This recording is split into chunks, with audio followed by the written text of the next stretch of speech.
Donc je vous propose de vous installer et nous allons commencer, il est 20 heures. Il y a la crise sanitaire.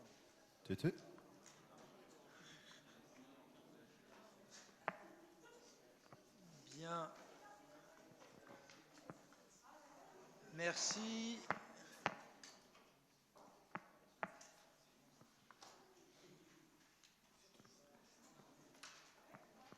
Donc je vous propose que nous commencions le conseil.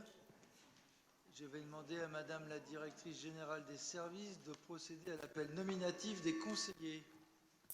Bonsoir. Patrice Leclerc. Présent. Anne-Laure Pérez. Pouvoir à Patrice Leclerc. Mohamed Grichy. Yasmina Attaf. Pouvoir à Mariama Gassama. Laurent Noël. Delia Toumi. Philippe Clochette. Pouvoir à Alexandra d'Alcantara. Zineb Zouaoui. Pouvoir à Chaouki Apsi. Grégory Boulor. Il arrive. Carole Lafont. Christophe Bernier. Présent. Alexandra d'Alcantara. Roger Duguet. Pouvoir à Belkacem Houchen. Isabelle Massard. Pouvoir à Ibrahima Ndiaye. Belkacem Houchen. Maria Blanca Fernandez. Pouvoir à Céline Lanoiselet. Chaouki Apsi.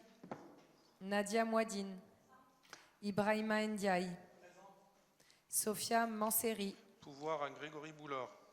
Mamed Binagdan. Pouvoir à Nadia Mouadine. Sonia Blanc. Christian Deschênes. Céline Lanoiselet. Zine Boukrich. Il arrivera un peu en retard. Véronique Desmetre. Richard Mera. Pouvoir à Delia Toumi. Gwenola Haug. Pouvoir à Monsieur Laurent Noël. Khalid Damoun. Il doit arriver. Aurélie Remacle. Pouvoir à Monsieur Damoun. Éloi Simon. Présent. Fabienne Moreau. Présente. Mohamed Dani. Pouvoir à Éloi Simon. Mariama Gassama. Maxime Cazot. Pouvoir à Christophe Bernier. Elsa Fossillon. Karine Chala. Hassen Meharga. Laetitia Girardi. Sinan Karakus. Il va peut-être arriver. Enfin, absente pour l'instant. Christelle Nedelec. Absent pour l'instant. Ibrahima Diallo. Absent pour l'instant. Philippe Allais. C'est excusé.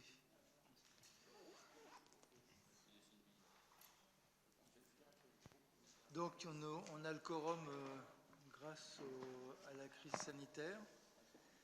Je vous propose de passer à la nomination du secrétaire des séances. Est-ce que si je vous propose Éloi Simon, ça ne vous horripile pas trop? C'est bon, donc un accord pour que Éloi Simon soit notre secrétaire de séance. Je vous remercie. Nous allons passer à l'approbation du procès-verbal de la séance. Y a-t-il des remarques? Il n'y en a pas. Qui est pour l'unanimité? Je vous remercie. Je vous propose de passer donc le procès-verbal de la séance est approuvé. Je vous propose de passer au premier point d'information sur le plan local d'urbanisme. Et je vais passer la parole à M. Goveovic, directeur général adjoint à l'économie et à l'urbanisme.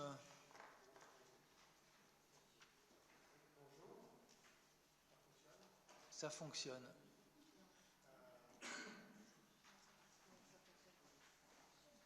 Ah oui, je parlais de l'écran, moi.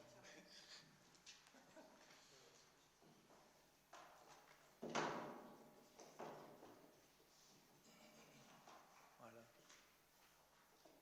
Je vous présente ce soir un point d'avancement sur l'élaboration du PLU, plan local d'urbanisme intercommunal. Non, il n'est pas branché. Attends, on va te... Voilà. Ouais, le rouge marche mieux que le bleu, comme toujours. Et là, vous m'entendez mieux. très bien, Je m'entends mieux aussi. D'accord. Donc, je vous disais que je vous présentais ce soir un point d'avancement sur l'élaboration du PLUI, plan local d'urbanisme intercommunal, et sur l'état de la concertation. Donc, la présentation que je vais vous faire est issue de documents élaborés par notre collègue du territoire chargé du suivi de l'élaboration du PLUI. Donc, nous vous avions présenté en 2021 en détail ce qu'est un PLUI et la démarche.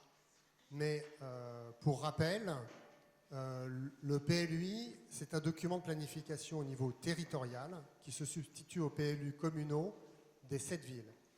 Il doit s'inscrire dans ce que l'on appelle la hiérarchie des normes, c'est-à-dire dans le respect des documents de planification élaborés à une échelle supérieure. Et c'est notamment le cas du schéma de cohérence territoriale de la métropole. Alors, le PLUI est composé de plusieurs documents. Vous l'avez sur le petit graphique. Il y a 3 documents principaux importants. Le rapport de présentation, qui va être issu du diagnostic qui est en cours d'élaboration. Un diagnostic à la fois socio-économique, urbain, environnemental, sur des thématiques très, très larges. Le deuxième document important, c'est le projet d'aménagement et de développement durable, le PADD, qui sera issu, lui, des enjeux dégagés du diagnostic. Et puis, il y a un troisième document important, c'est le règlement du PLUI, qui est constitué d'écrits, un règlement écrit, et de plans de zonage. Alors, le PLUI, c'est ce qui va préciser le droit des sols, et ça constitue l'outil principal de mise en œuvre des projets publics et privés. Alors, ça nécessite, on l'a sur la diapo, une vision globale du développement du territoire établie à partir d'un diagnostic territorial pour définir les orientations générales d'aménagement et d'urbanisme. Alors, pourquoi on élabore un PLUI? On vous l'avait dit, c'est d'abord pour répondre aux évolutions des PLU communaux. Il y a des communes qui ont besoin de faire évoluer les PLU en regard de projets nouveaux. On peut faire des modifications, mais il existe des projets importants à mettre en œuvre qui nécessitent une révision et on ne peut plus en faire. Donc, c'est l'élaboration du PLUI au niveau du territoire. On l'élabore aussi pour affirmer un projet de territoire sur 15 ans. C'est en gros la vision qu'on a dans l'élaboration d'un PLU. C'est aussi pour contribuer à la stratégie métropolitaine en défendant les intérêts du territoire. C'est pour passer à l'échelle territoriale tout en préservant l'identité communale. Et puis enfin, c'est pour mutualiser les moyens et les compétences. Alors, on vous avait présenté le calendrier, on l'a fait un peu évoluer. Pour rappel, en avril 2021, on a prescrit l'élaboration du PLUI. Prescrit, ça veut dire une décision du Conseil de territoire qui lance cette élaboration. L'objectif est une terminaison, enfin une approbation du PLUI début 2025. Dans les étapes, on avait le choix de bureau d'études, ensuite on a le diagnostic et les enjeux, l'élaboration du projet d'aménagement et de développement durable, on a ensuite le cadrage réglementaire, et puis enfin on a une consultation réglementaire qui est obligatoire, c'est la consultation des personnes publiques associées, et c'est une enquête publique finale. Les maires du territoire ont souhaité que dans cette élaboration du PLU, on associe la population dès le début, dès la prescription du PLU jusqu'à l'arrêt du PLUI. On a des phases de concertation importantes. Donc cette concertation, elle est prévue dans ce schéma, avec l'intervention des élus qui définissent la vision d'avenir, les techniciens qui réalisent les documents et qui animent la démarche, et enfin, les habitants qu'on considère comme étant des experts du territoire par la connaissance qu'ils ont. Et donc, on a des échanges entre les habitants et les élus, entre les habitants et les techniciens, entre les techniciens et les élus. C'est vraiment l'objectif est une co-construction du PLUI.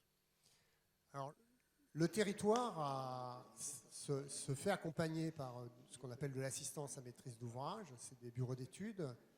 Le premier lot d'assistance à maîtrise d'ouvrage a été remporté par le cabinet Codra, qui va élaborer le PLUI, donc c'est lui qui va faire la rédaction, qui fait le diagnostic, etc. Il est assisté par un expert juridique parce que le PLUI a des enjeux pour les communes extrêmement importants. On a un certain nombre de communes dans lesquelles les risques juridiques peuvent être importants et compliqués. Donc on a un accompagnement par un expert juridique.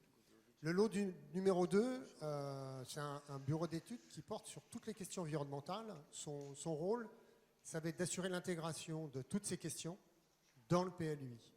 Et puis enfin, il y a un lot numéro 3 qui est l'animation de la concertation, qui a été remporté par le groupe Rouge Vif, qui déploie tout au long de l'élaboration des outils de concertation et de communication adaptés. Là, vous avez le détail de la concertation qui est prévue. D'abord, sur l'information, on a des réunions publiques à différentes étapes. Il y en a une au lancement de la concertation qui a eu lieu le 28 mars. Il y aura une réunion de synthèse quand le diagnostic sera fini, on l'a prévu le 15 novembre 2022. Il y aura des réunions publiques en mars 2023 sur l'élaboration du PADD. Et puis, une réunion publique en octobre quand on en sera au cadre réglementaire. Parallèlement, il y a des notes d'information, ce qu'on appelle info PLUI, qui sont publiées et diffusées à la fois en flyer, mais aussi sur les sites de la ville et du territoire. Il y en a eu le numéro 1, c'est sur le lancement de la concertation qui a été fait en décembre. Il y a eu un guide de la concertation qui a été publié en mars 2022. Le prochain, en octobre 2022, ce sera la synthèse du diagnostic. Et puis on aura après, en avril 2023, la présentation du projet d'aménagement et de développement durable. Et puis à la fin, on aura une synthèse du projet PLUI prévue en décembre 2023. On a ensuite cherché à définir des outils de façon à permettre aux habitants de contribuer. Il ne s'agit pas simplement de les informer, mais d'essayer que la population participe. Donc on a en ce moment un questionnaire en ligne, vous pourrez aller voir, il a un questionnaire assez simple sur comment les habitants perçoivent leur ville, quels sont les éléments pour eux importants actuels de satisfaction, de bien-être, mais quels sont aussi les éléments importants à développer. C'est un questionnaire qui se clôturera à fin juin. On a ensuite prévu dans chaque ville des stands PLUI qui vont commencer le 8 juin, on verra tout à l'heure, je vous ai une diapo, qui démarre dans chaque ville et qui permettra de présenter la démarche PLUI, éventuellement de faire remplir des questionnaires. Donc vraiment là, une démarche pour essayer d'attirer des gens à la participation au PLUI. On aura ensuite en septembre un concours photo qui va être organisé pour essayer là aussi, sous une autre forme, de faire s'exprimer la population. On aura des concours de dessin avec les écoles en novembre 2022 pour essayer aussi de voir quelle est la perception des enfants, comment ils perçoivent leur commune. Et puis après se succéderont des ateliers thématiques, puisque dans le diagnostic et le PADD, on a des thèmes particuliers, on aura l'habitat, l'emploi, l'économie, etc. Toute une série comme ça d'ateliers thématiques. On aura des petits déjeuners d'acteurs relais du territoire et puis des balades urbaines pour essayer aussi de faire s'exprimer les gens sur la perception de leur ville. Alors la première réunion publique a eu lieu le 28 mars, elle était en visioconférence et il y a eu 100 connexions. Et puis les thèmes abordés, les outils de protection patrimoniale, la trame verte et bleue, la continuité écologique, la densification et espaces verts, la prise en compte de la biodiversité intercommunale dans le diagnostic, l'articulation avec le plan climat, air, énergie du territoire, la préservation des zones pavillonnaires et la lutte contre la densification, l'harmonisation du zonage, la prise en compte des normes supérieures pour l'élaboration du PLUI, ça c'est notamment le SCOT, l'artisanat et le développement économique, et puis enfin était abordée la prise en compte de problématiques individuelles, puisqu'on était dans une concertation avec des habitants. Vous avez sur le site de Boucle Nord de Sète et sur les sites des villes, à la fois la présentation qui a été faite et le compte-rendu de cette réunion publique.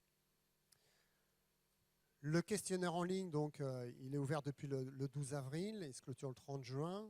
Il est là aussi accessible par les sites des villes et du territoire.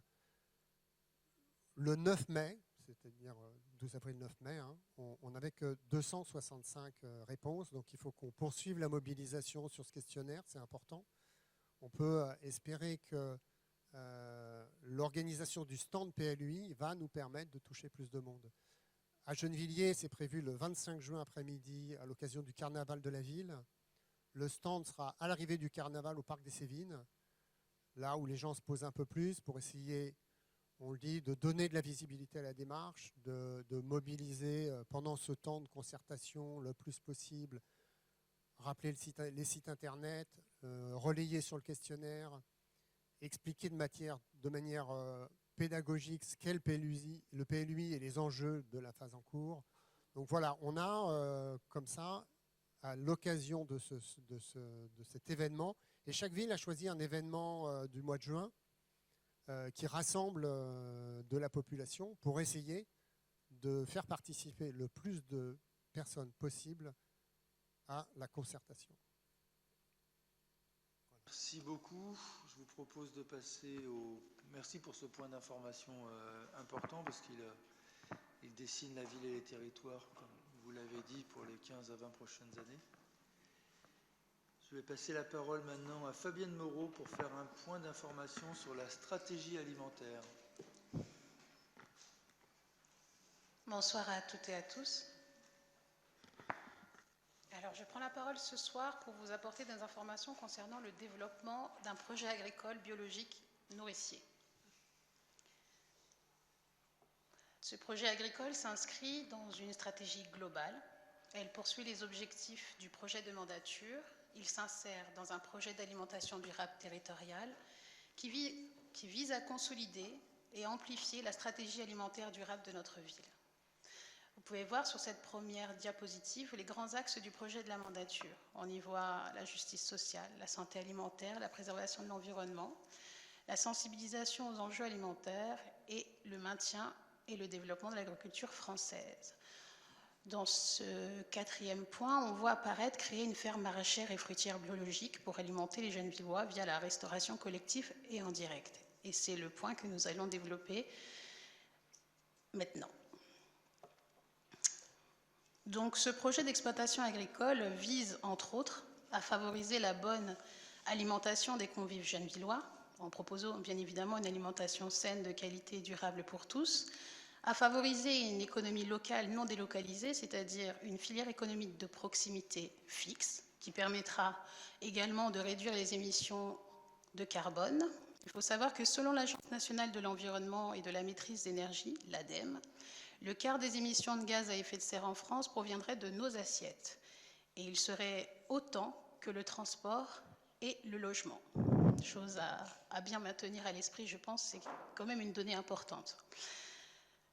Et enfin, nous avons aussi pour objectif de préserver l'activité agricole française en souffrance actuellement, puisque le statut de paysan n'est pas vraiment considéré, ou je dirais même il est basé en bas de l'échelle sociale, et nous souhaitons à travers ce projet leur apporter un salaire décent et valorisant. Je ne vous apprends rien en vous disant que l'actualité aujourd'hui est assez fluctuante et incertaine. On a pu le voir avec la grippe aviaire, les sécheresses et la guerre en Ukraine qui est toujours en cours actuellement. Afin d'éviter des ruptures d'approvisionnement en bio et en local, nous souhaitons par ce projet maîtriser la chaîne complète de la production en allant jusqu'à sa fabrication.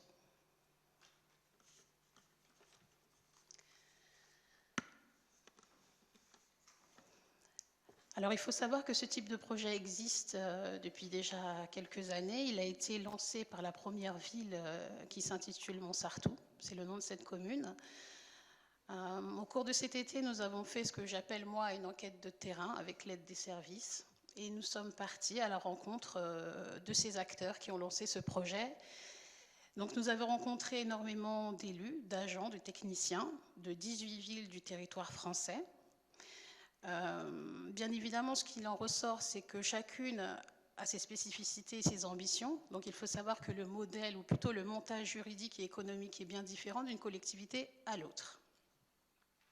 Par exemple, sur cette diapositive, on peut voir le nom de Montsartou, la ville que je viens de nommer, et celle de Moussy-le-Neuf. Montsartou a une vision plutôt interne, donc elle internalise ces éléments. Elle a donc embauché un agriculteur communal, à l'inverse de la ville de Moussy-le-Neuf, qui, elle, a plutôt vu une vision externe par voie contractuelle.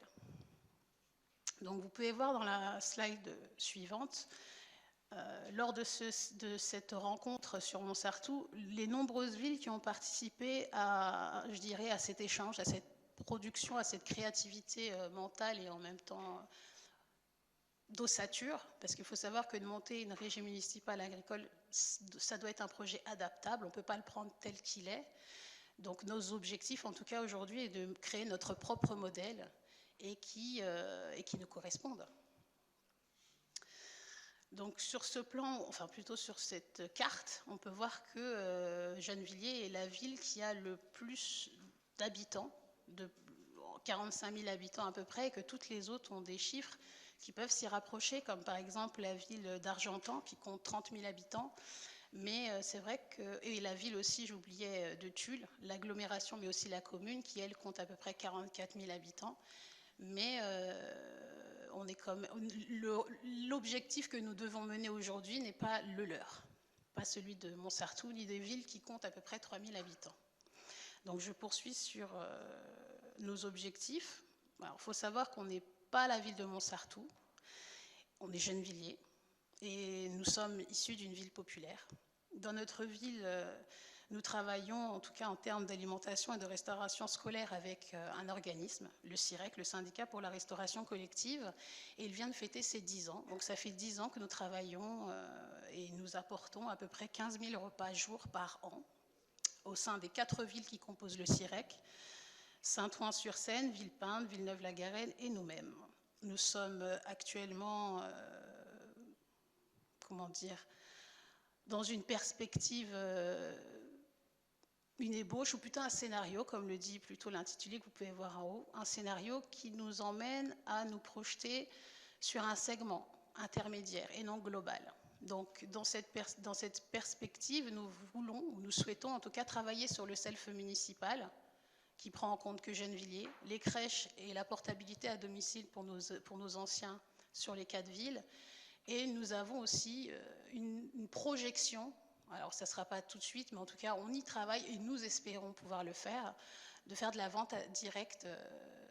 Alors la vente directe peut prendre plusieurs formes. On peut par exemple y mettre, vous savez, dans certaines villes on a des installations extérieures où on peut par exemple mettre des pommes de terre, des patates, des choses comme ça, et les habitants peuvent directement venir se servir. En fait, le modèle n'est pas encore fixé et les aspects juridiques sont encore à travailler, surtout que nous sommes une commune, une ville, donc c'est quelque chose de nouveau. Alors il faut savoir dans ce projet, pour les deux premiers items qui sont les selfs, les crèches et la portabilité à domicile, il nous faudra à peu près 6 hectares de terre. Après, il faut encore réfléchir si on les achète, si on les loue. Enfin bref, tout ça, c'est encore une ossature à monter. Mais ce qui est sûr, c'est qu'il nous faut 6 hectares et que ça représente à peu près 9 à 10 terrains de football, si je peux dire ça, pour se l'imaginer conceptuellement. Et donc 1200 repas jour. Et, élément très important, le fait de se lancer dans ce projet ne doit pas nous réduire dans nos champs d'action quotidiens. Donc nous continuerons toujours à travailler sur le gaspillage alimentaire, sur l'approvisionnement et l'éducation au goût et autres. Alors je le redis encore parce que je pense que c'est un point important. C'est un projet qui demande d'avoir des étapes et une grande réflexion pour qu'il puisse s'adapter, en sachant que ce que nous vous présentons aujourd'hui peut être modulable, changé, transformé, car nous sommes dans un domaine où l'innovation précède le choix, ou plusieurs choix. Et je peux dire, en tout cas à notre niveau, qu'il traduit le démarrage d'une belle ambition nourricière. Vous pouvez voir sur la dernière diapositive les différents points qu'il nous faut mener maintenant de fond. Donc, prendre contact avec le CIREC et mobiliser son conseil d'administration, chercher les cofinancements et les partenaires avec qui monter ce projet. Je m'arrête là et je vous remercie pour votre attention. Merci beaucoup Fabienne. Je vous propose un 3e point d'information sur le projet de réussite éducative bilan, enjeux et perspectives 2022. La parole est à Delia Toumi. Bonsoir. C'est bon? Le temps qu'on retrouve la petite présentation, puisqu'il y a quand même un petit peu de chiffres et de graphiques qui vont avec. Je vous rappelle que vous vous êtes habitués depuis 2020 à une présentation annuelle du travail du PRE. Et nous avons décidé désormais de vous associer aux perspectives. Donc nous avons rencontré au début du printemps le conseil consultatif du projet de réussite éducative de la ville. Donc c'est à la suite de ce conseil consultatif et du travail qu'on a pu mener que je vous présente non seulement le bilan, mais ensuite avec les enjeux qui sont toujours renouvelés sur la ville, les perspectives pour 2022. Commence, Laurent? Ça arrive. Pardon. Donc sur le bilan 2021, je vais essayer de ne pas faire un inventaire à l'après-vert. L'idée a été essentiellement de développer en prévention des accompagnements concertés et de qualité, mais toujours avec ce contexte social qui ne cesse de se dégrader. Sur les accompagnements d'enfants, on a été à 439 accompagnements pluridisciplinaires. On en avait prévu 400 dans nos perspectives, donc la feuille de route a bien été suivie, parmi lesquels les 173 parcours qui sont complexes pour nous, avec une soixantaine de suivis par la CEP. Je ne vous fais pas l'offense de réexpliquer toute la structure PRE. On en avait parlé à l'automne, donc normalement, vous devez à peu près voir de quoi il s'agit. La structure qui est peut-être plus connue, c'est celle du fil continu. C'est pas grave, jusque-là, ça va. Sur la structure du fil continu, donc d'accueil des collégiens qui sont exclus provisoirement des 3 collèges de la ville, cette année, nous avons pu accueillir 51 jeunes sur 47 familles. On est ensuite pour la maison, j'hésite parce que je n'ai pas l'image, mais je vais y arriver. C'est une bêtise, d'accord. On est en parallèle de cette structure du fil continu qui est bien connue, sur 18 ans d'animation du réseau des professionnels par la maison des familles, donc qui n'agit pas seulement exclusivement auprès des publics, mais aussi auprès des professionnels. On a, avec nos partenaires et à destination des familles, mené 79 ateliers, 9 sorties culturelles ou sportives, 2 stages. C'est pas grave, je vais le faire. Ah, c'est l'outil magique. Il n'y a pas de quoi. C'est moi qui ai tardé à préparer. Vous connaissez aussi, parce qu'on vous les a présentés à l'automne, la participation du PRE à l'organisation des colos apprenantes. Donc sur cette proposition État, nous avons pu envoyer,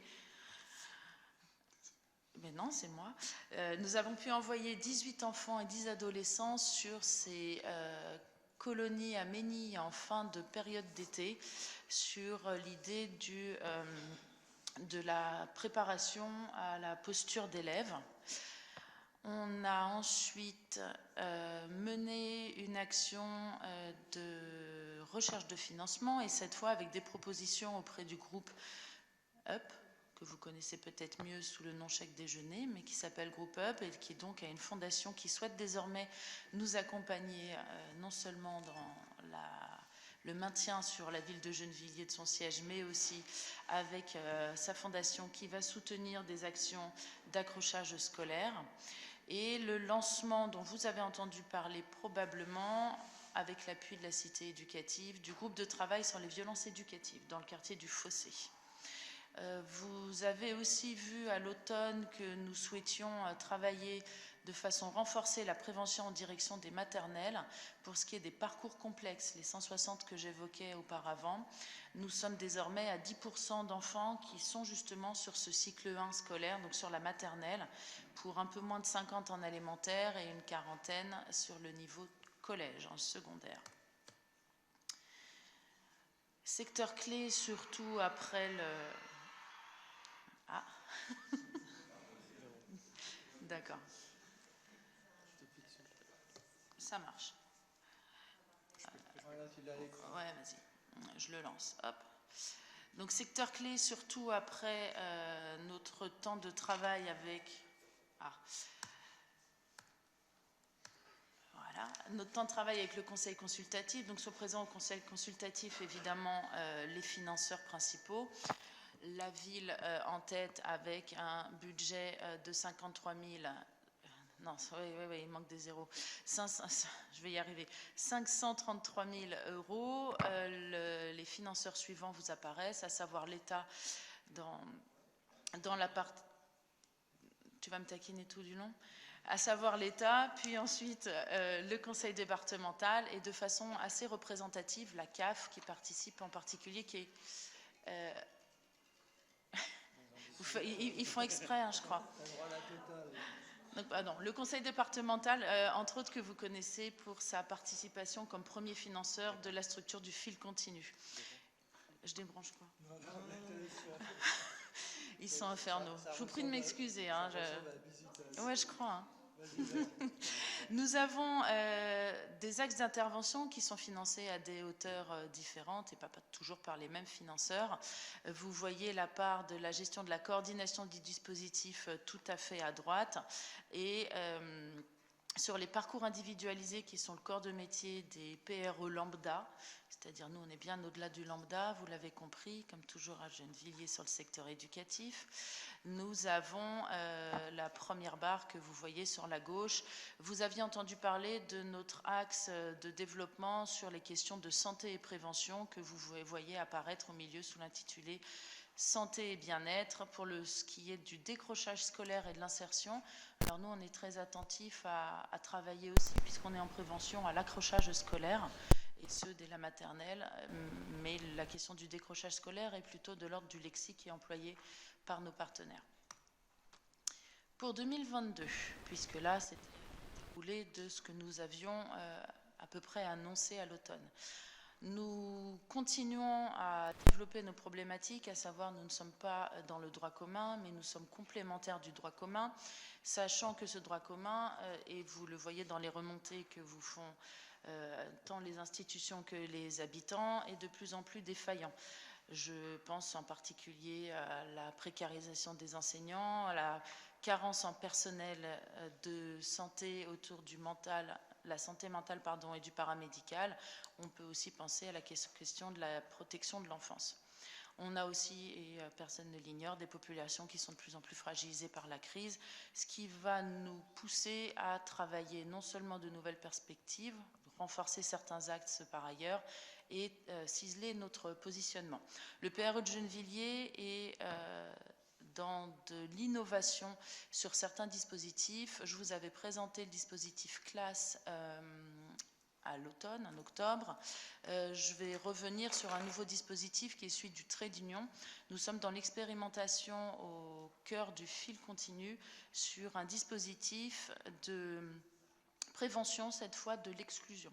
Donc au lieu d'intervenir sur les exclusions temporaires des enfants qui sont déjà sortis du cadre des attendus d'une posture d'élève et des apprentissages, nous expérimentons avec l'Éducation nationale sur les 3 collèges un pointillé qui vient ponctuer l'ensemble d'un parcours d'élève sur une période de son parcours scolaire et qui permet de le maintenir en milieu scolaire avec cette attention au retour des vacances, à le réaccrocher à ses apprentissages et à la posture attendue quand tous les indicateurs sont au décrochage en vue au sein d'un établissement.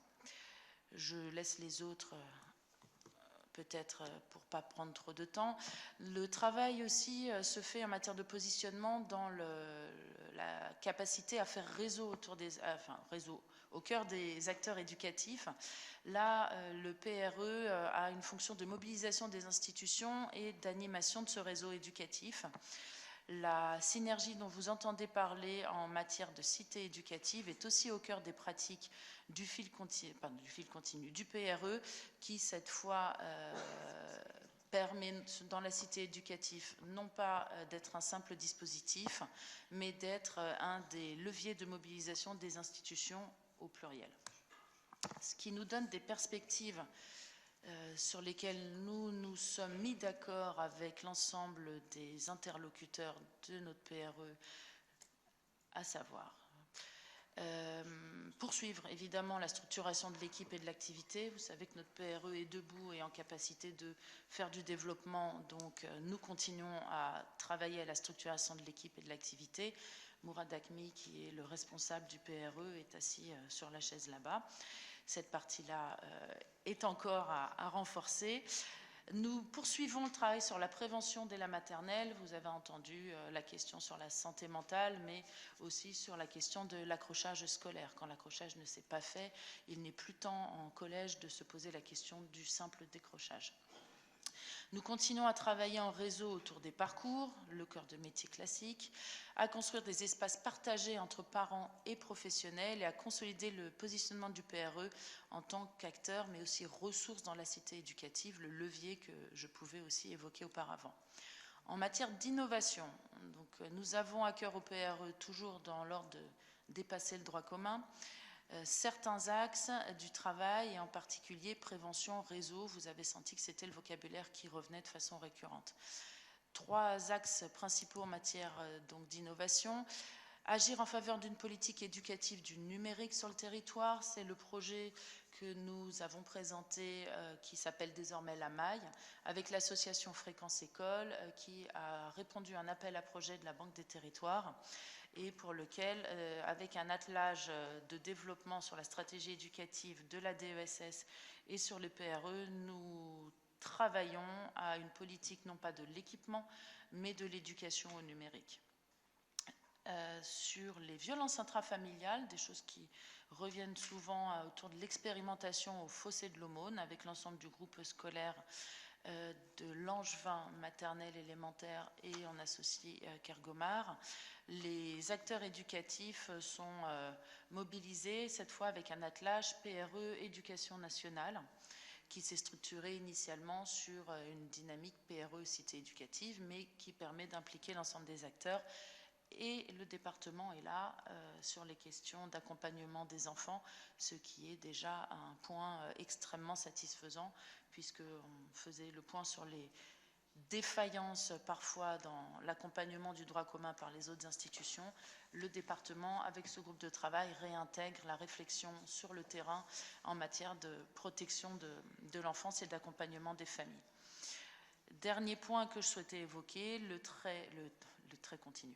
Le trait d'union, c'est donc ces pointillés que l'on travaille au fil continu, cette fois avec PRE et Éducation nationale niveau secondaire et le département.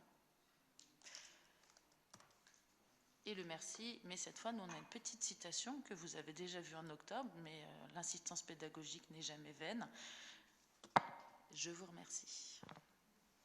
Merci beaucoup Délia, puis je voudrais remercier par ton intermédiaire tous les actrices et tous les acteurs de ce projet de réussite éducative, parce qu'il y a un gros travail fourni sur la ville avec beaucoup de qualité. Merci beaucoup. Avant de passer aux délibérations, permettez-moi de vous rappeler un rappel d'ordre général sur le fait que les conseillers intéressés ne doivent pas prendre part au vote des délibérations pour lesquelles il ou elle aurait un intérêt. Et je vous propose de commencer avec notre délibération F1, Monsieur Houchen. Alors, il s'agit de l'annulation d'un titre de recette. La présente délibération a pour objet l'annulation du titre de recette 6681 relatif à des soins d'orthodontie. Établi en 2021 pour un montant de 617,15 €, les raisons sont les suivantes. Les soins d'orthodontie concernés ont été interrompus de façon durable du fait d'une absence prolongée du praticien. La patiente impute toute ou une partie de ses lésions à ce retard de soins.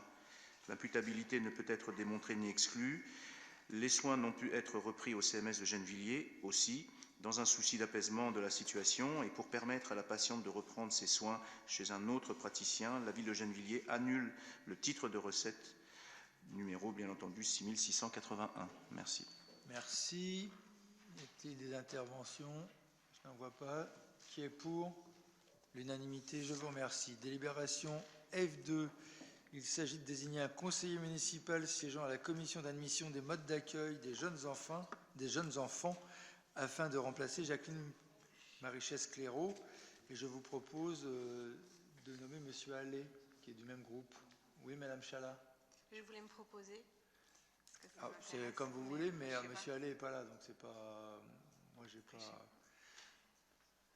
Parce que bon, c'était la répartition qu'on avait fait de groupe à groupe. Vous n'êtes pas mis d'accord avec Monsieur Allais auparavant? non. Vous maintenez votre candidature? Oui. Bon. Donc, il faut qu'on choisisse entre Monsieur Allais et vous. C'est cruel. Moi, je propose qu'on s'abstienne. On ne va pas choisir dans les groupes d'opposition. Qui est pour la candidature de Monsieur Allais? Personne. Qui est pour la candidature de Mme Chala? 3. Mme Chala est désignée à la place de Mme Marie-Chesse-Clairaut. Merci. Je vous remercie. Délibération F3, Monsieur Simon. La direction des ressources humaines souhaite recruter par un contrat de projet un ou une chargée de projet en charge du système d'information des ressources humaines et le SIRH pour accompagner les services de la direction dans la digitalisation de leurs processus et dans leurs projets de transformation numérique. Y a-t-il des questions? Il n'y en a pas. Qui est pour? L'unanimité. Je vous remercie. Délibération F4, Madame Moreau. Il s'agit de la création d'un emploi non permanent. Pour animer la stratégie alimentaire durable de la collectivité, la direction générale souhaite recruter par un contrat de projet de 3 ans une ou un chef de projet en charge de la stratégie d'alimentation durable catégorie A. Je vous remercie. Y a-t-il des questions? Je n'en vois pas. Qui est pour? Même vote, l'unanimité. Je vous remercie.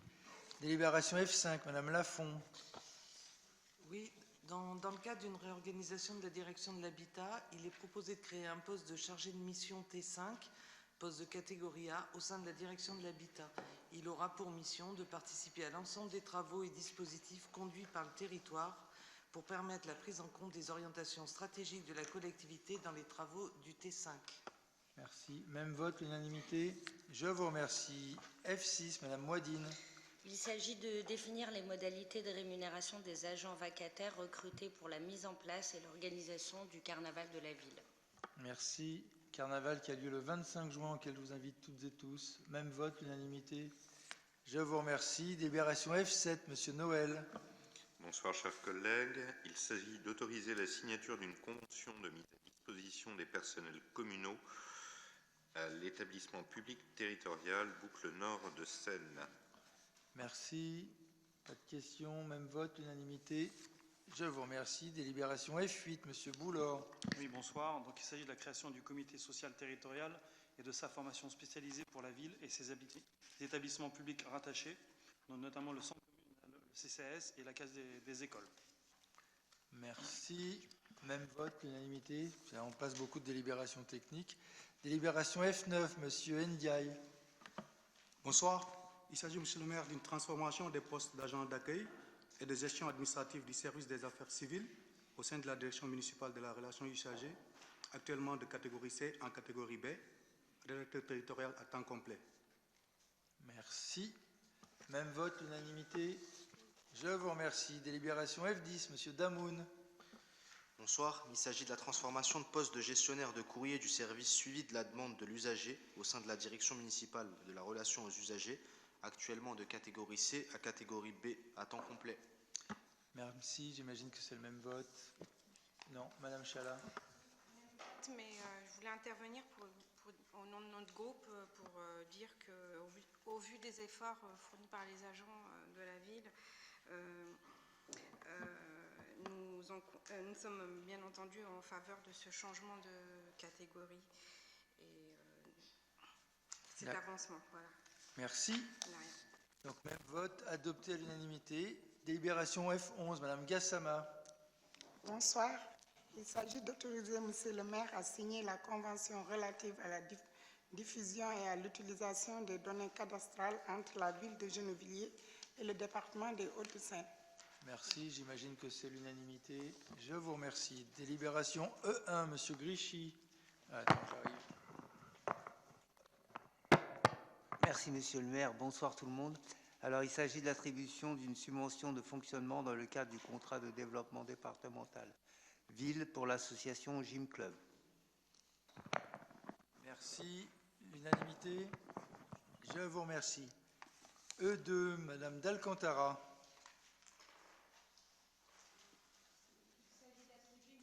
Alors, il faut appuyer sur le bouton, ça marche mieux. C'est moi. Merci. Il s'agit d'attribuer une subvention dans le cadre de l'opération Nager à contre-cancer à la Ligue contre le cancer. Merci. L'unanimité, je vous remercie. Délibération E3, Madame Desmaîtres. Bonsoir. C'est l'association Les Archers Gennevillois qui ont organisé un concours de débutants de tir à l'arc le 21 et 22 mai dernier. Ce concours s'adressait à des archers débutants et il était le seul concours organisé en extérieur sur la région. Pour faire face à ces dépenses, location de sanitaires, gardiennage des installations, il est proposé de leur attribuer une subvention de 1 000 € pour l'accompagnement qu'ils ont eu dans cette initiative au sein du club. Merci. Oui, puis visiblement, il y avait un peu de monde. Qui est pour? L'unanimité, je vous remercie. E4, Monsieur Bernier. Bonsoir, il s'agit de l'attribution d'une subvention exceptionnelle à l'association Roller Hockey Gennevillois pour la prise en charge du transport de l'équipe première qualifiée en quart de finale du championnat de France à Pornichet. C'est pas mal, quart de finale. Qui est pour? L'unanimité, je vous remercie. Délibération E5, Madame Toumi. Alors, toujours dans le sport gennevillois qui commence à être beaucoup trop brillant. Nous sommes cette fois sur la signature d'un avenant, je ne l'ai pas sous les yeux, d'un avenant à la convention d'objectifs entre la ville de Gennevilliers et l'association Gennevilliers Natation pour le versement d'une subvention exceptionnelle en vue de l'organisation d'un stage sportif en Espagne. Torremolinos. Merci. L'unanimité, je ne vous remercie. Délibération E6, Monsieur Grichy. Alors, il s'agit de l'autorisation de signature de l'avenant numéro 3 à la convention d'objectifs entre la ville de Gennevilliers et l'association Gennevilliers Gymnastique Rythmique pour le versement d'une subvention exceptionnelle afin de participer aux frais engagés pour l'organisation du déplacement à Lormont pour un championnat national qui se déroulera du 3 au 6 juin 2022. Merci. Et comme c'était l'anniversaire de sa présidente en début de semaine, on dira que c'est son cadeau. Vous êtes d'accord? Qui est pour? L'unanimité, je vous remercie. Délibération E7, Monsieur Absi. Bonjour à tous. La section CSMG Football de l'association CSMG Omnisport organise des animations foot sur les congés de printemps 2022. L'intervention s'effectue dans les équipements de proximité de la ville. Il s'agit d'autoriser Monsieur le maire à signer l'avenant numéro 4 à la convention d'objectifs en rajoutant la somme de 2 000 € relative à l'attribution de cette subvention exceptionnelle. Merci. Monsieur Grichy et Monsieur Dany ne voteront pas puisqu'ils sont membres de l'association. Qui est pour? L'unanimité, je vous remercie. Délibération E8, Madame d'Alcantara. Oui, il s'agit d'attribuer une subvention aux partenaires dans le cadre de la cité éducative de Gennevilliers pour la mise en place d'actions pour l'année 2022 pour un montant total de 106 120 €. Merci. Alors, Mesdames Toumi, Haug, Lannoiselet, Zouaoui, Mouadine, Nedelec et Monsieur Mera et Cazot ne prendront pas part au vote parce qu'ils doivent avoir affaire à quelques associations. Est-ce que vous êtes tous d'accord pour voter pour? Je vous remercie et je souhaite la bienvenue à Zine Boukrich. Délibération E9, Monsieur Doel. Oui, il s'agit d'autoriser la signature des avenants à la convention entre la ville de Gennevilliers et la Caisse des écoles concernant le projet de réussite éducative pour l'année 2022. Alors, Mesdames Toumi, Haug, Lannoiselet, Nedelec et Monsieur Mera ne prendront pas part au vote. Le reste vote pour. Je vous remercie. Il faut que tu achètes le pain avant de rentrer, Mohamed. Délibération E10, Monsieur Grichy, justement. Alors, il s'agit de l'autorisation de signature de l'avenant numéro 2 à la convention entre la ville de Gennevilliers et l'association Femmes Relais au titre de l'année 2022 et versement des subventions. Merci. Madame Chala. J'aurais souhaité intervenir. Je tenais à te remercier, Mohamed, pour ta réponse, mais je voulais juste vous dire, que, chers collègues, que la subvention allouée à Femmes Relais en 2022, elle est peut-être en progrès de 1 000 € grâce au conseil départemental. Mais il faut savoir que depuis sa création, les locaux étaient sur la rue Brenu, dans l'immeuble de la rue Brenu qui a été détruit. Donc on leur a donné d'autres locaux. Et rue Brenu, les loyers étaient gratuits. se trouve que depuis qu'ils sont aux luttes, depuis qu'elles sont aux luttes, les loyers ne sont plus gratuits. Donc c'est quand même une somme pour une petite association qui plombe bien leur budget, dans le sens où ça équivaut à plus de 8 000 € par année. Est-ce qu'on ne peut pas agir là-dessus? Si, enfin, on a prévu de les recevoir prochainement. Donc d'une part, c'est le bailleur France Habitation qui les logeait gratuitement, Voilà. qui faisait d'ailleurs partie de du fait qu'il ne touchait pas qu'il était exempté de THPB, c'est-à-dire que c'est pas quelque chose de gratuit en tant que tel de la part du bailleur. Et comme il y a un changement de bailleur qui lui-même était déjà déduit de sa TFPB et accueille d'autres associations, c'est pour ça que ça n'a pas fait ce même relais. Et donc c'est l'office qui a Gennevilliers Habitat à l'époque qui les a un peu sauvés parce qu'ils n'avaient plus de locaux et rien n'avait été organisé pour les accueillir. Donc il y a eu l'augmentation non pas grâce au département mais grâce à la ville qui prend sur la subvention départementale, c'est pas la même chose, une augmentation de leur subvention et il est prévu de les recevoir prochainement. Voilà. L'unanimité Ok, sinon? très bien, merci. Oui. Merci. Délibération E11, Madame Moidine. Il s'agit d'autoriser Monsieur le maire à signer l'avenant numéro 2 à la convention d'objectifs entre la ville de Gennevilliers et l'association Communiquer et Vivre son handicap à Gennevilliers pour le versement d'une subvention de 2 703 €. Merci. Et Mohamed Grichy, comme l'équipe n'a pas gagné avec suffisamment de points dans son dernier match, a décidé de ne pas voter. Qui est pour? L'unanimité, moins Monsieur Grichy. Merci. Délibération E12, Madame Blanc.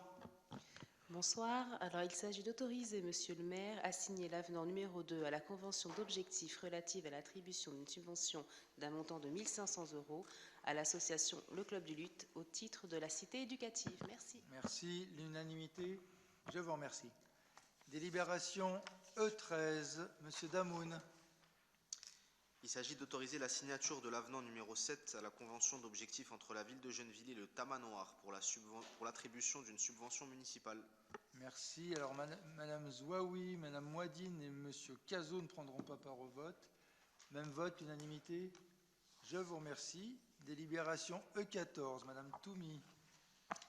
Bonsoir. Dans le cadre de cette merveilleuse politique culturelle en direction des scolaires, nous demandons l'autorisation du versement des prix aux auteurs et ou illustrateurs lauréats des prix littéraires des enfants et parents en 2022. Et comme Monsieur le maire va faire la petite remarque, cette année, pour ceux qui voteront, ce sont des livres de maternelle, ça devrait aller. Ouais, ceci dit, je n'ai pas d'excuses, je n'ai même pas encore eu le temps de les lire, mais je vais le faire. L'unanimité, je vous remercie. Tu ne les as pas lus, Elsa, puisque ton fils est plus en maternelle, donc fais pas semblant. Délibération E15, Monsieur Absi. Il s'agit d'autoriser d'une autorisation de signature à la convention annuelle d'objectifs entre la ville de Gennevilliers et l'association en face Paris Hauts-de-Seine. Très bien. Qui est pour? L'unanimité. Je vous remercie. Délibération E16, Monsieur Boulor. Oui, donc il s'agit d'une délibération modificative portant attribution d'une subvention exceptionnelle à l'Office municipal des loisirs. Celle-ci remplace la délibération E20 du Conseil municipal du 30 mars 2022 suite à une erreur matérielle. Merci. Vous êtes tous d'accord pour corriger cette erreur? Je vous remercie. Délibération E17, Madame Moidine.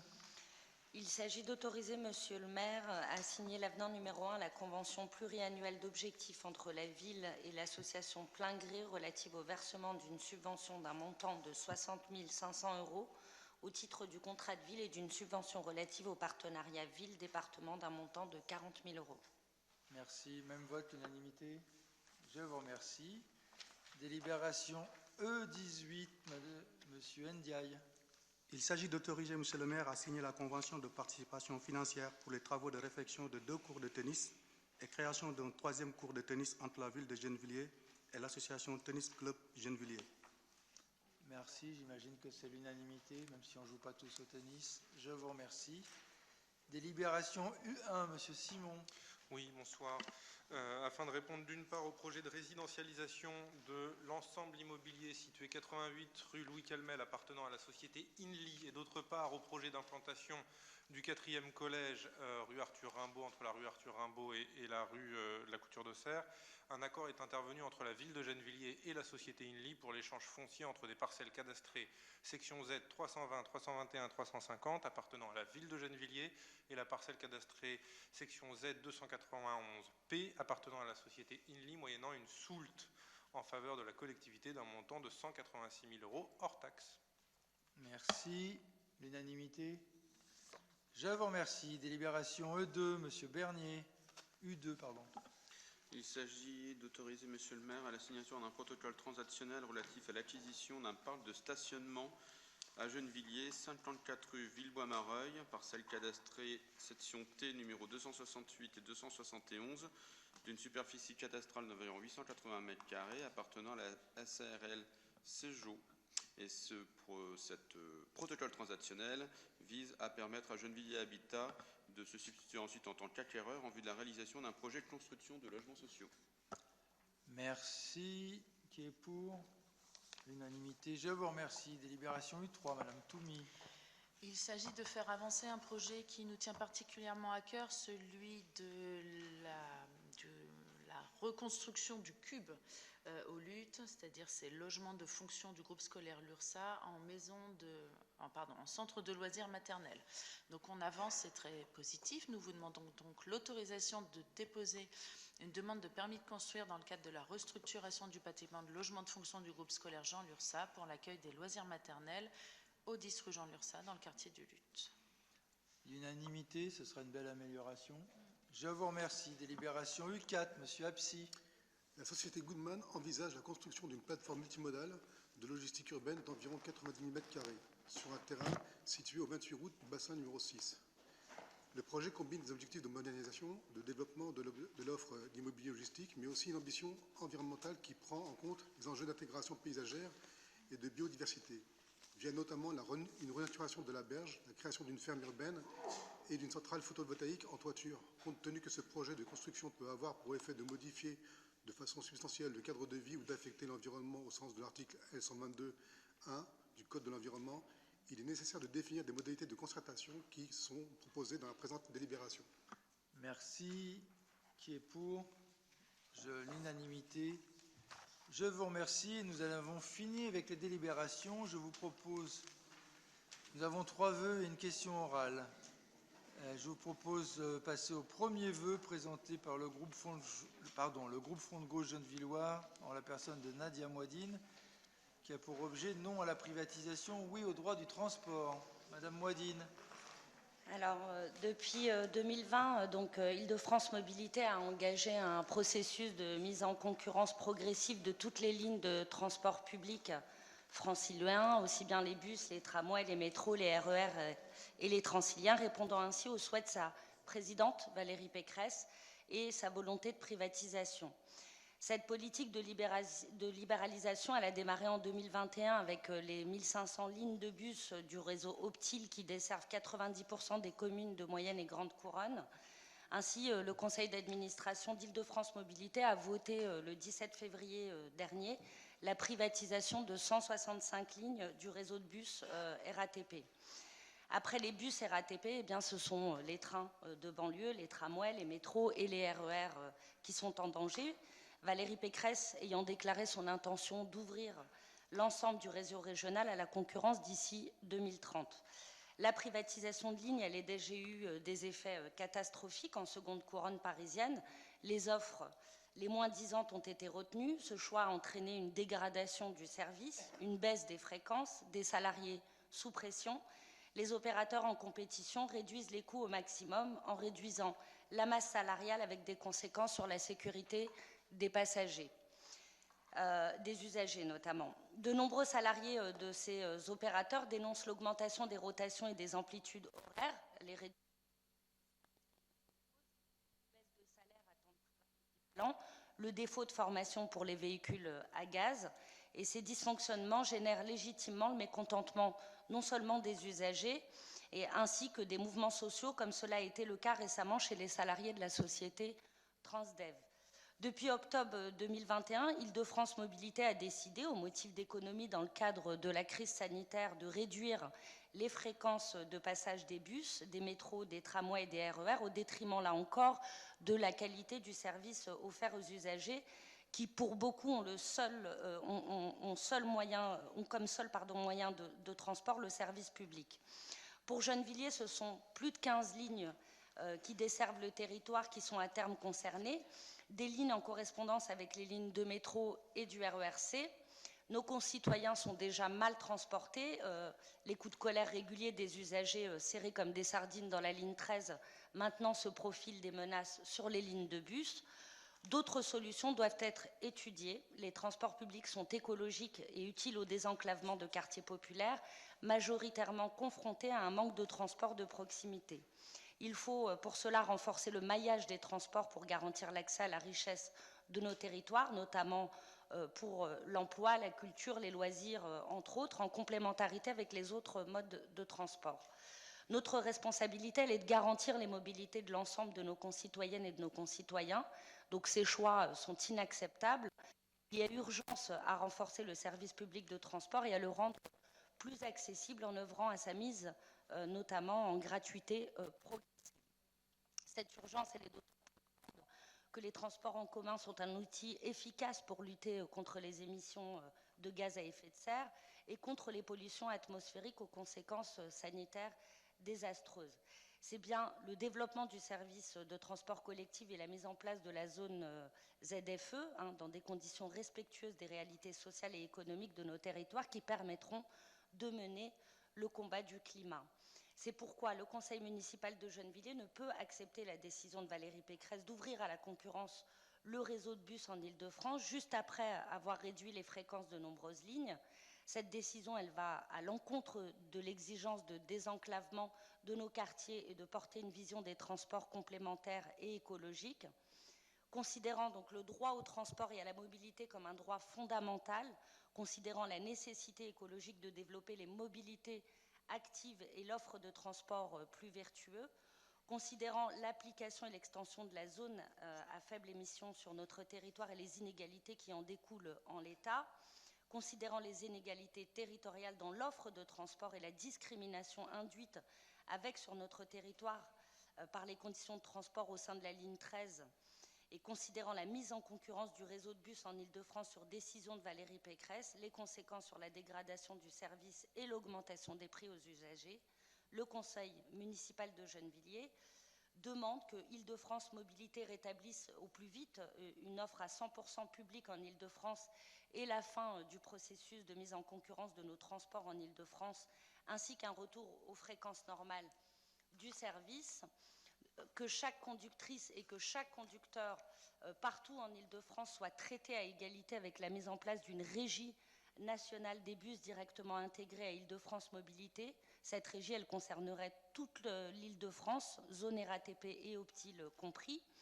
Une garantie de l'État à l'achat ou à la conversion pour un véhicule neuf ou d'occasion, une suppression du reste à charge ou la mise en œuvre d'un mécanisme de leasing social pour les véhicules électriques pour accompagner la mise en place de la ZFE. C'est avec la mobilisation de toutes et tous, usagers, salariés des entreprises de transport, associations, élus, qu'il est possible d'agir pour la préservation et le renforcement d'un véritable service public de transport régional accessible à tous, répondant mieux aux enjeux sociaux, territoriaux, climatiques et écologiques. Et j'ajouterais, pour compléter ce vœu, notamment qu'a eu lieu ce matin le conseil d'administration d'Île-de-France Mobilité, et suite à l'intervention des administrateurs communistes, Valérie Pécresse a avoué que la RATP avait de gros problèmes à assurer l'offre de transport à la RATP. Il manquerait 500 conducteurs à cause des démissions et des problèmes liés au recrutement dû à la casse sociale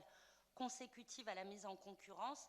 La direction d'Île-de-France Mobilité reconnaît aussi que la RATP assure de moins en moins son offre. 3% des services ne sont pas assurés alors que le seuil maximum est de 0,3%. Donc ces agents RATP qui sont en grève depuis lundi 23 mai ont raison.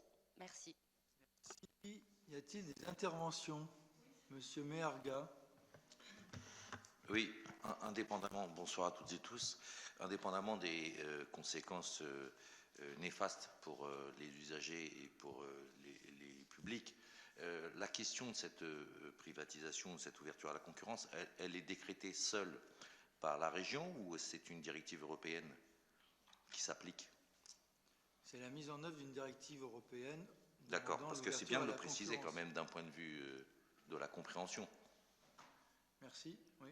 Non, mais c'est important. Oui. Parce que sinon, on ne comprend pas tout. On a l'impression que c'est... Et peu importe, je ne suis pas pour Madame Pécresse ou machin, mais juste, on a l'impression que c'est une directive, c'est une décision, on a l'impression que c'est une décision purement de la région Île-de-France. Or, c'est une traduction d'une directive européenne. Sauf à dire que la ville de Gennevilliers ou tout autre se retire, ou en tout cas ne reconnaît pas le droit européen. Voilà, c'est bien de contextualiser les choses par honnêteté intellectuelle. Merci de votre dernière phrase. Madame Faucillon, sur l'honnêteté intellectuelle peut-être. Oui, non, mais il est important de préciser, je crois que c'est le cas du vœu qui est ici, que toute directive européenne peut ne pas s'appliquer à partir du moment où cela nuirait à l'intérêt du service public et de ses usagers. Vous devez connaître également, par exemple, la situation en Angleterre, après des années de privatisation des transports publics. La situation de ces transports en Angleterre s'est profondément dégradée avec de multiples accidents, à tel point que les autorités anglaises souhaitent, et la population aussi, revenir en arrière de cette privatisation. Donc la directive européenne, ici, pourrait effectivement mettre en danger, comme ça a été le cas en Angleterre et dans d'autres pays, mettre en danger le service rendu aux usagers, mais aussi sa sécurité. Merci. D'autres interventions? Ah pardon, Madame Lanoiselet. Oui, s'il vous plaît. Alors pour le groupe socialiste, donc, nous soutenons ce vœu et donc nous votons pour. Nous voulions préciser ce soir qu'au Conseil régional, les socialistes ont voté contre la privatisation donc voulue par Valérie Pécresse. Rappelons juste que la libéralisation, l'ouverture des marchés à la concurrence est un véritable danger et c'est la chronique d'une mort annoncée pour le service public des transports en commun en particulier et pour le service public en général. Concernant l'égalité de traitement sur le territoire, profitons-en pour porter la parole de nombreux usagers gennevilloises et gennevillois qui s'interrogent à juste titre sur la médiocre qualité des rames qui circulent tant pour le tramway que sur la ligne 13. Enfin, donc, le groupe socialiste et Madame Faucillon me coupent l'herbe sous le pied. Voudrait aussi évoquer la situation outre-Manche. Quelques catastrophes ferroviaires plus tard, rappelons-le, des lignes de train ont été de nouveau nationalisées au Royaume-Uni. Il est donc inacceptable de mettre dans la même balance la sécurité des usagers et la quête de profit. Pour conclure, l'urgence est bien de rendre les bus écologiques, de faire la transition écologique plutôt que de faire le choix de la privatisation. Merci. Pas d'autres interventions? Il faudra peut-être rechercher aussi qui était président de la commission transport quand cette décision a été prise. Je propose de passer au vote à la région. Qui est pour l'unanimité? Je vous remercie. Je vous propose de passer au troisième vœu présenté par le groupe Les Gennevillois. Ah non, pardon, excusez-moi, j'ai sauté. En plus, j'ai demandé qui. Ce sera donc le deuxième vœu avant. Donc le deuxième vœu, c'est le vœu présenté par le groupe socialiste républicain et citoyen, Monsieur Noël. C'est pas grave, il n'est pas très important, c'est sur le pouvoir d'achat. Oui. Donc nous avons intitulé ce vœu « Un printemps dévastateur pour le pouvoir de vivre ». Parce que là, on n'en est plus au pouvoir d'achat, on a considéré qu'on en était au pouvoir de vivre. Compte tenu des hausses de prix vertigineuses qui rendent inabordables les biens de première nécessité, les effets délétères de cette spéculation nous touchent très directement. Les hausses annoncées au cours de ce printemps n'impacteront pas seulement les biens de confort, mais toucheront également les biens de première nécessité. Donc, je vais vous faire l'économie de la lecture in extenso du vœu. L'idée générale, c'est de considérer qu'on est quand même un petit peu en droit de s'interroger sur l'implication du gouvernement, tant sur le plan national que sur le plan international, sur sa capacité d'État régulateur qu'on ne voit pas actuellement, des mécanismes que les institutions devraient mettre en œuvre pour sanctuariser les produits essentiels à la vie des familles. Voilà. Donc c'est pourquoi le conseil municipal de Gennevilliers appelle l'État à mettre en œuvre dans les plus brefs délais les mesures indispensables pour sauvegarder le pouvoir d'achat des ménages et engager une réelle transition écologique indispensable pour notre pays et notre planète. Je pouvais difficilement être plus bref, monsieur le maire. Merci beaucoup pour cette concision. Y a-t-il des interventions? Je n'en vois pas. On va passer au vote. Qui est pour le vœu? L'unanimité? Très bien. Eh bien, je vous remercie. Donc, nous allons pouvoir passer au troisième vœu présenté par le groupe Les Gennevillois. Qui le présente? Monsieur Merga. Oui, monsieur le maire, avant de présenter ce vœu, je vais me permettre, une fois n'est pas coutume, une suggestion à l'ensemble des élus de la majorité, puisqu'ils vont être amenés à voter. Et comme d'habitude, et comme c'est toujours le cas quand c'est l'opposition qui présente, le vote est d'un seul homme contre. Là, je vais les inviter à voter en pensant aux Gennevillois, aux locataires gennevillois, à toutes celles et ceux avec qui ils devraient être en solidarité par rapport aux difficultés qui sont rencontrées par ces locataires gennevillois. Merci à eux. Le vœu s'intitule donc « Pour que Gennevilliers Habitat reste un service public de qualité et accessible aux locataires ». Depuis plusieurs mois, et ce malgré la levée des restrictions liées à la crise sanitaire qui semble s'estomper, les locataires sont confrontés à d'énormes difficultés de communication avec le premier bailleur de notre ville. Les problèmes d'intervention des prestataires continuent d'être trop présents.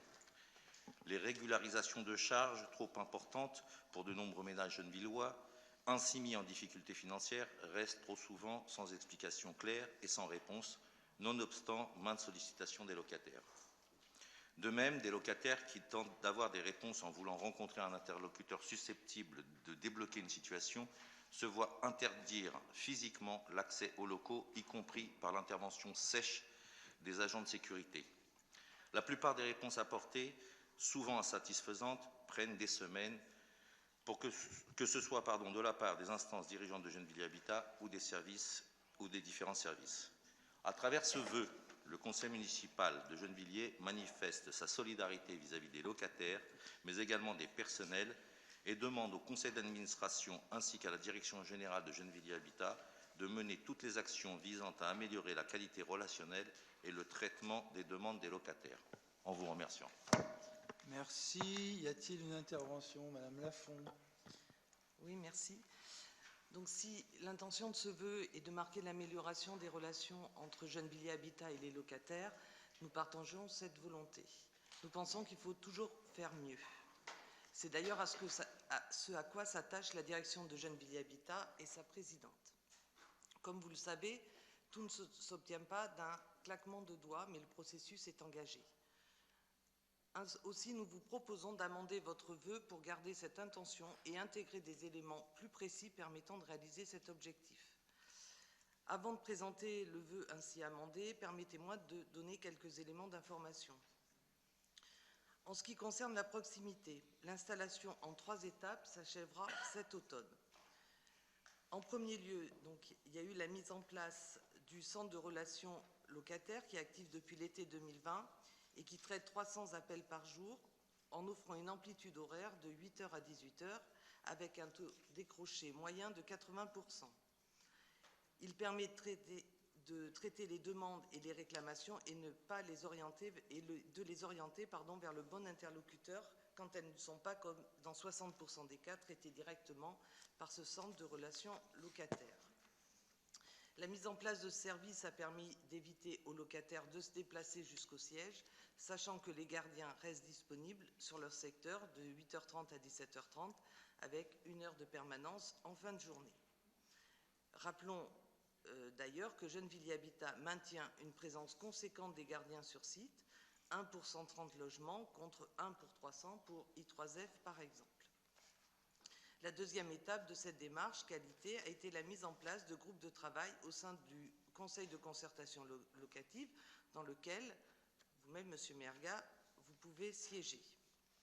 Ces groupes auxquels participent les représentants de locataires, ainsi que des locataires désignés par leurs soins, sont en train de travailler à préciser le besoin des locataires en termes d'horaires et de services, dans le cadre d'une ouverture prochaine d'ici à l'automne d'antennes de proximité aux Luttes, aux Agnettes et au Fossé de l'Aumône. Le dernier et troisième étage de la fusée sera l'ouverture du siège sans rendez-vous, avec un accueil dédié pour recueillir les demandes et réclamations des personnes qui ne seraient pas à l'aise au téléphone. En ce qui concerne les interventions de prestataires techniques, nous sommes passés de 5 000 à 36 000 interventions et au dernier pointage, nous avions 10% des interventions qui n'étaient pas effectuées de manière satisfaisante. Nous travaillons à résorber cette part encore trop élevée avec notre prestataire. Mais je vous laisse apprécier quand même les proportions et le changement de dimension de notre capacité d'entretien du patrimoine, 36 000 contre 5 000 précédemment.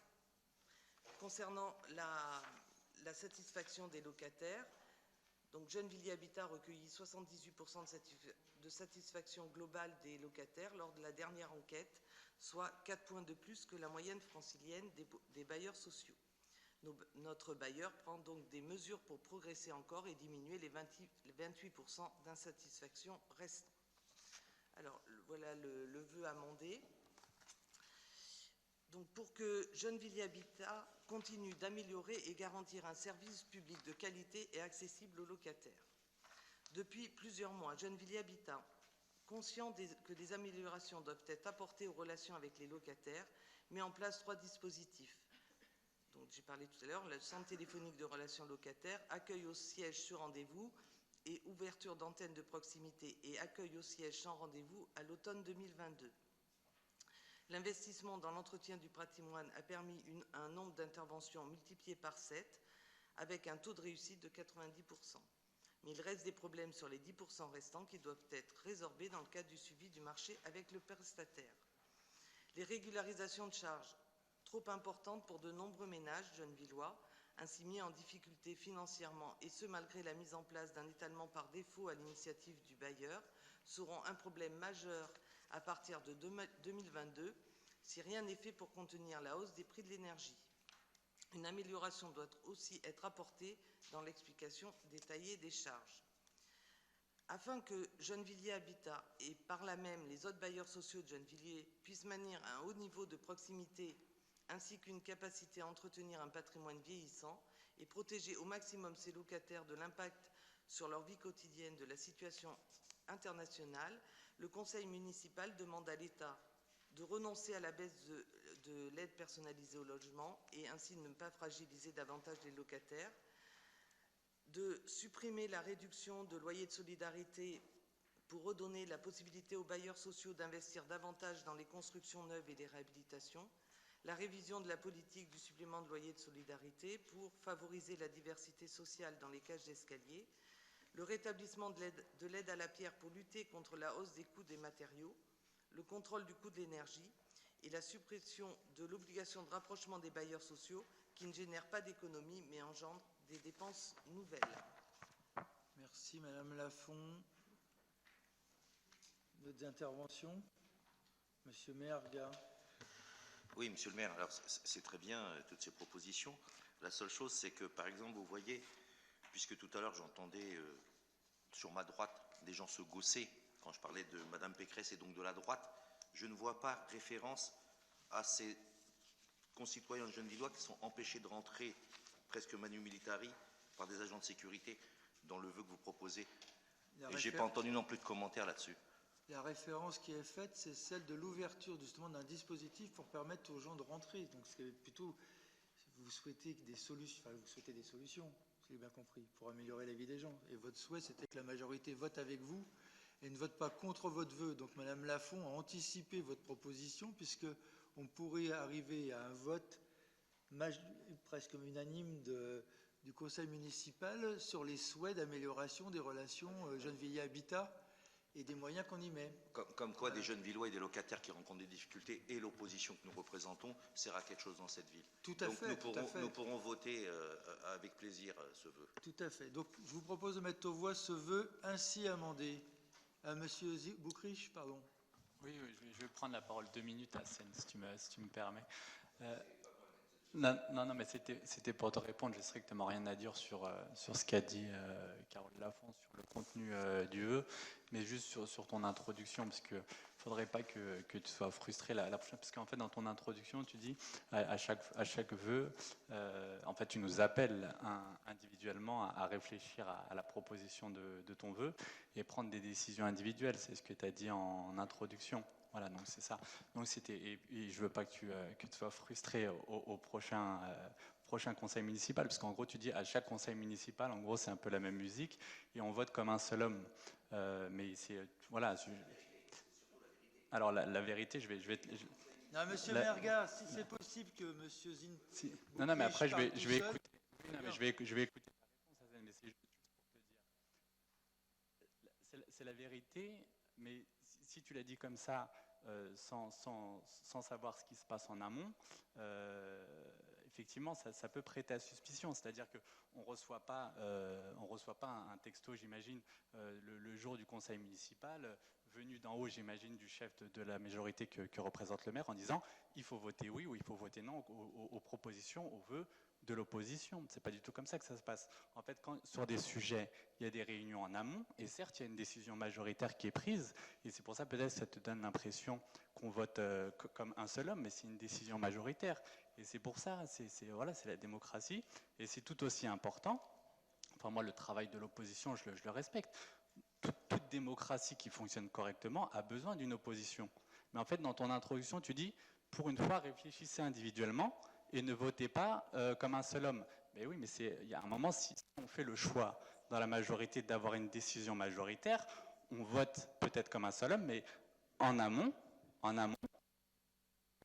on fait ce choix-là collectivement. Et si à un moment, individuellement, on n'est pas totalement en accord avec cette majorité, effectivement, on la quitte et on rejoint l'opposition. Mais en fait, on peut très bien voter comme un seul homme et avoir les débats en amont. Donc voilà, c'était juste pour te dire que quand tu appelles à chacun à réfléchir individuellement, voilà, on le fait. Merci, puis les femmes aussi réfléchissent. Alors ensuite... Oui, monsieur le maire, puisque monsieur Boucriche me questionne là-dessus, eh bien, il s'avère que dans notre pays, heureusement, et dans d'autres lieux, avec des majorités similaires à celle-là, je pourrais citer notamment Fontenay-sous-Bois, eh bien, il y a des groupes qui composent cette majorité et qui parfois ne votent pas de la même façon sur des sujets, même s'ils sont de la majorité. Alors, quand je dis que dans le conseil municipal de Gennevilliers, tout le temps, systématiquement, et notamment sur des vœux, je me souviens d'un vœu qu'on a présenté concernant la scolarité et les jeunes en difficulté, alors que le vœu, il parlait des sujets majeurs, de sujets préoccupants, eh bien, il y a eu un vote contre. Donc, moi, je ne fais que souligner la réalité des faits. À Gennevilliers, à chaque fois qu'il y a un vœu présenté par l'opposition, systématiquement, où il est remanié pour ne pas se mettre en porte-à-faux, c'est le cas ce soir, où il y a un vote contre. Mais c'est comme ça. C'est un choix qui est fait individuellement de voter comme un seul homme. Merci à vous. Monsieur Merga, vous n'allez pas reprocher à la majorité d'être soudée et unie. Et puis que la majorité de gauche ne confond pas sa gauche et sa droite. Mais c'est pas. Mais vous pouvez dire ce que vous voulez, mais vous votez toujours la même chose, vous aussi, dans votre groupe. Donc vous votez tous les trois la même chose à chaque fois. Donc on pourrait vous renvoyer exactement le même débat. Mais ce n'est pas grave. Et puis ce soir, pour vous faire plaisir, on va voter votre vœu amendé. Qui est pour l'unanimité? Je vous remercie. Je vous propose de prendre... Est-ce que vous êtes d'accord pour prendre acte? Ah oui, pardon. Je suis vraiment pressé d'en finir, ça sent le week-end. Alors, la question orale du groupe des Gennevillois. Allez-y. Excusez-moi, oui. C'est rien, c'est une question Qui la présente? Le logement, c'est moi. Allez-y. Madame Chala, toute seule. Donc, dans le cadre du programme de rénovation urbaine du quartier des Agnettes, pouvez-vous nous communiquer la convention en rue ainsi que la charte de relogement, s'il vous plaît? Merci. Alors, d'abord, vous n'êtes pas obligé de me poser une question orale pour avoir ces documents, mais je vais vous répondre. La convention quartier de renouvellement urbain des Agnettes est en cours de signature par les partenaires et le mois de juillet verra donc l'organisation d'une signature formelle de cette convention pour marquer ce sujet important pour la ville et le quartier. Alors les partenaires sont le préfet, l'ANRU avec un A comme agence, Action Logement, les élus de PT Boucle Nord de Seine et la région Île-de-France ainsi que la ville. Même si c'est trop long à cause des lourdeurs bureaucratiques de l'ANRU et des changements imposés parce que l'ANRU diminue ses aides par rapport aux ANRU du Luth et des Grésillons, nous sommes la première ville du territoire à signer cette convention. Rappelons que la concertation avec les habitants a débuté en 2011 et est le fruit de plusieurs années de négociations qui ont été marquées notamment par le comité d'engagement ANRU du 1er juillet 2019 qui a émis un avis favorable sur le projet sur lequel des réunions avaient été organisées dans le quartier ainsi que des journaux d'information diffusés. Nous avons aussi obtenu l'autorisation de démarrage anticipé de travaux face aux lenteurs par la signature définitive de la Convention.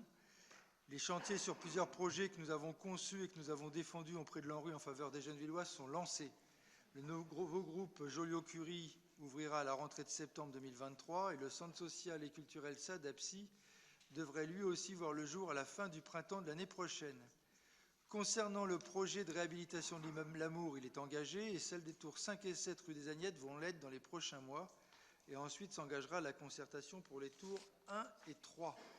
Le relogement des habitants de la tour 9 située dans la même rue est toujours en cours. 26 locataires sont encore à reloger à la date du 24 mai.